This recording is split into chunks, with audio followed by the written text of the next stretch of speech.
السلام علیکم ورحمۃ اللہ۔ الحمد للہ وکفا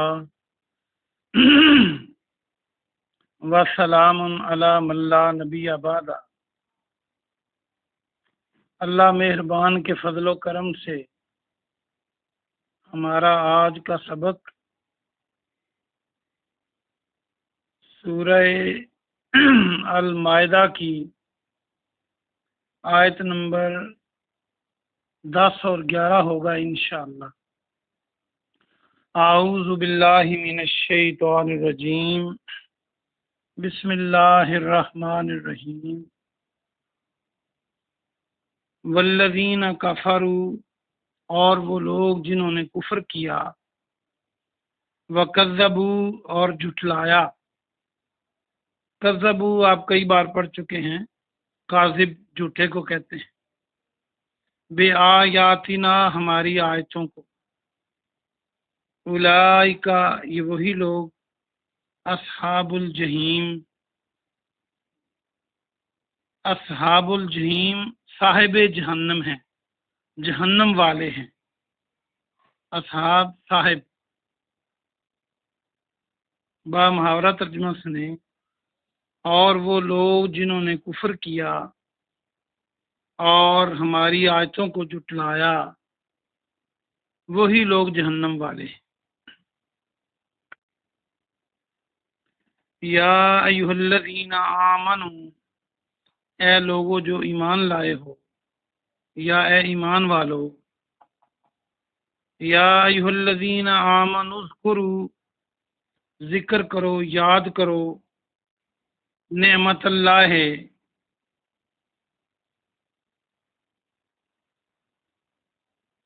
نعمت کو، اللہ کی نعمت کو، یا اللہ کے احسان کو، علیکم، تم پر، اذ جب، ہما ارادہ کیا، نیا لفظ ہے، اس کو یاد کریں۔ قوم نے،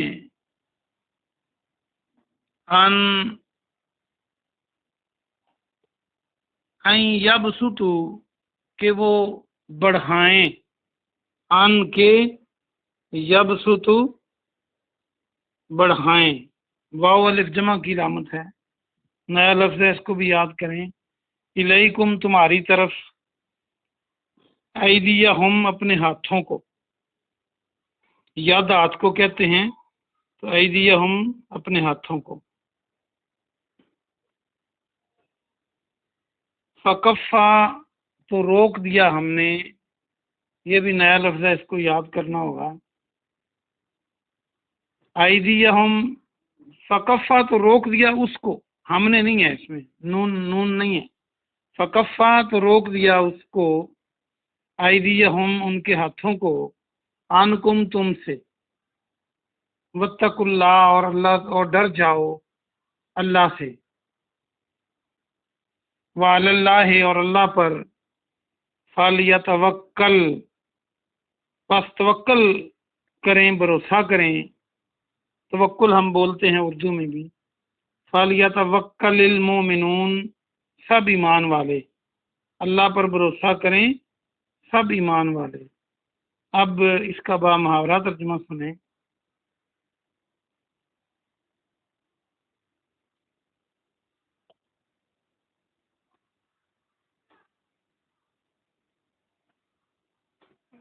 واپس آ جائیے آیت نمبر 10 پر،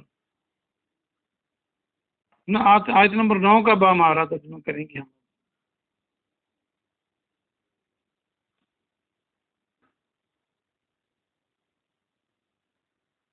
آیت نمبر 10،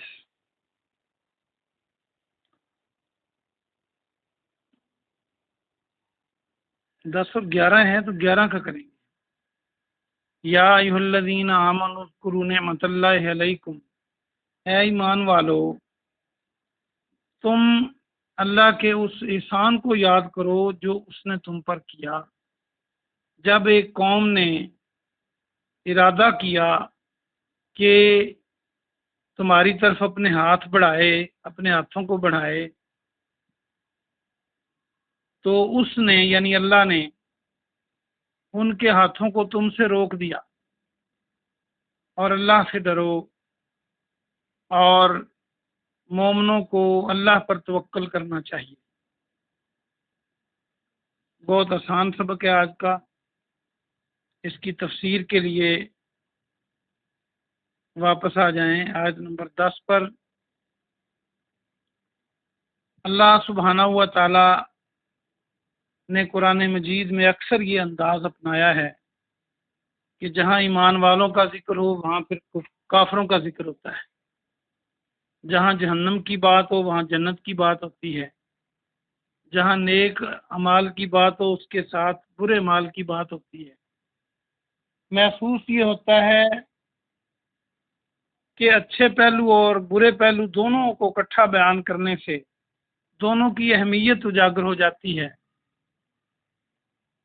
کہ نیک اعمال کی کیا اہمیت ہے، ایمان والوں کی کیا اہمیت ہے، اور انکار کرنے والوں کو نقصان کیا ہے۔ یہ بات کھل کے سامنے آ جاتی ہے۔ ایک یہ محسوس ہوتا ہے کہ یہ بات کو بہت واضح کرنا اس انداز میں بہت اچھا یہ انداز ہے۔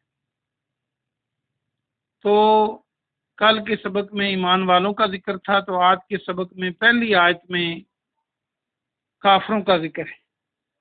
جو لوگ انکار کرتے ہیں، کفر کرتے ہیں اور ہماری آیتوں کا انکار کرتے ہیں، جو کفر سے مراد اللہ کو نہ مانے، رسول اللہ صلی اللہ علیہ وسلم کو نہ مانے، اور جو ایمان کے تقاضے ہیں ان کو نہ مانے، تو وہ کافر ہیں۔ اور آیات کا انکار کرنا دو طرح سے ہے۔ ایک تو اللہ کی آیات کا سرے سے انکار کر دینا کہ قرآن کو نہ ماننا، یہ کفر ہے، سرین کفر ہے۔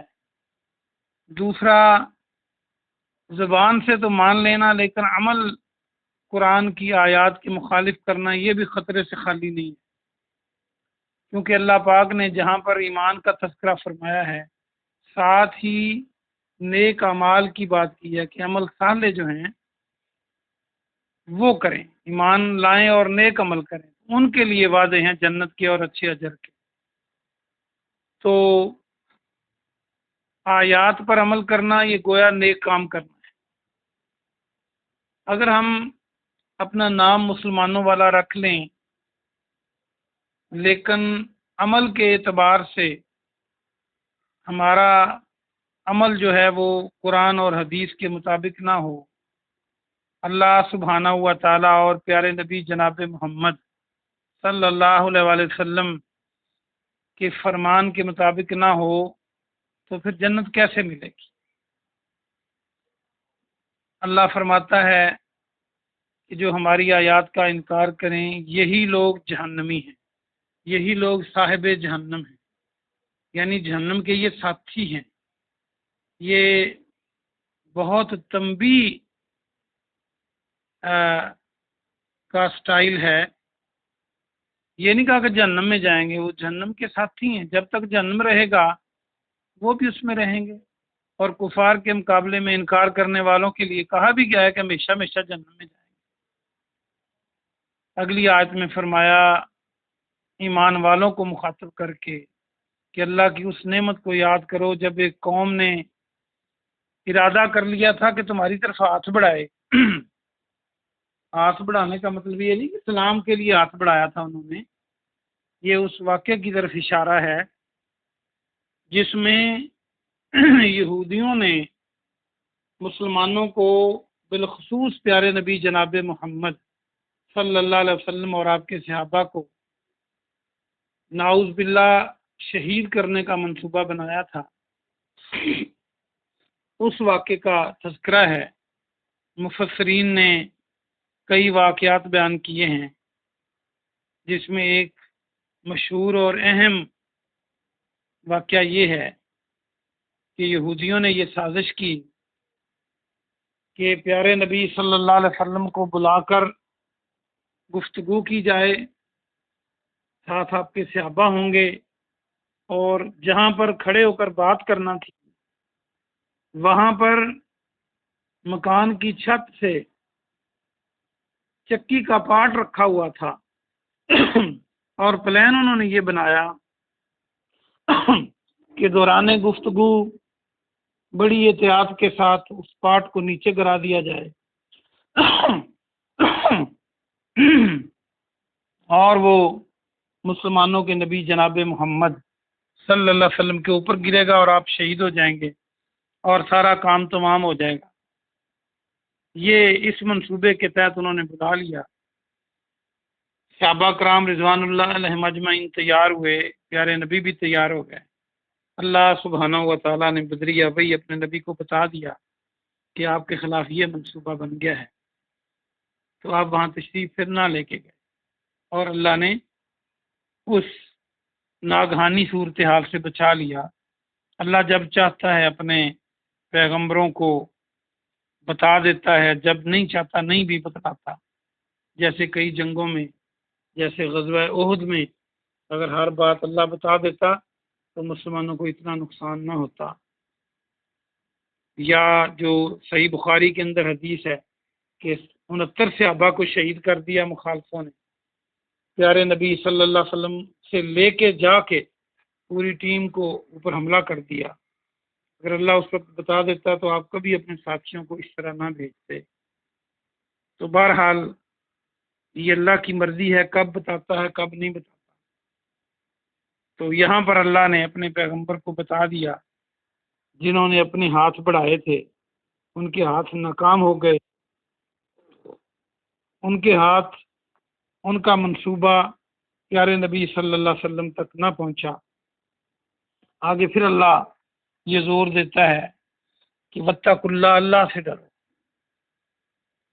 تقوی اختیار کرو اللہ کا، اللہ سے ڈر کر نیکی کرو۔ جب انسان متقی بن جاتا ہے تو وہ اللہ اس کو اپنا دوست بنا لیتا ہے۔ اور پھر یہ بھی فرمایا کہ مومنوں کو اللہ پر ہی توکل کرنا چاہیے۔ یہ بھی ہمیں آج کے سبق میں یہ سمجھ آیا کہ ہم اپنے وسائل پر توکل کر بیٹھتے ہیں، ہم اپنی قوت اور طاقت پر بھروسہ کر بیٹھتے ہیں، اور یہ شیطان کا داؤ ہوتا ہے۔ ہمیں مکمل بھروسہ اللہ پر ہی کرنا چاہیے۔ جب اللہ کی مرضی اور رحمت ہوتی ہے تو وسائل کارگر ثابت ہوتے ہیں، اور جب اس کی مہربانی نہیں ہوتی تو وسائل زیرو ہو جاتے ہیں۔ وسائل کا اختیار کرنا سنت ہے، اس کی اجازت ہے، یہ عین اسلام کا سبق ہے، لیکن بھروسہ اللہ پہ کرنا ہے۔ اگر وسائل ہی سارا کچھ ہوں تو ایک مرض، ایک طرح کے مریض ایک ہی میڈیسن کھاتے ہیں، دوائی کھاتے ہیں، ایک کو شفا اللہ دے دیتا ہے، ایک کو موت دے دیتا ہے۔ اگر وسائل پر ہی ہوتا تو وہ دوائی جو بھی کھائے اس کو بچنا چاہیے۔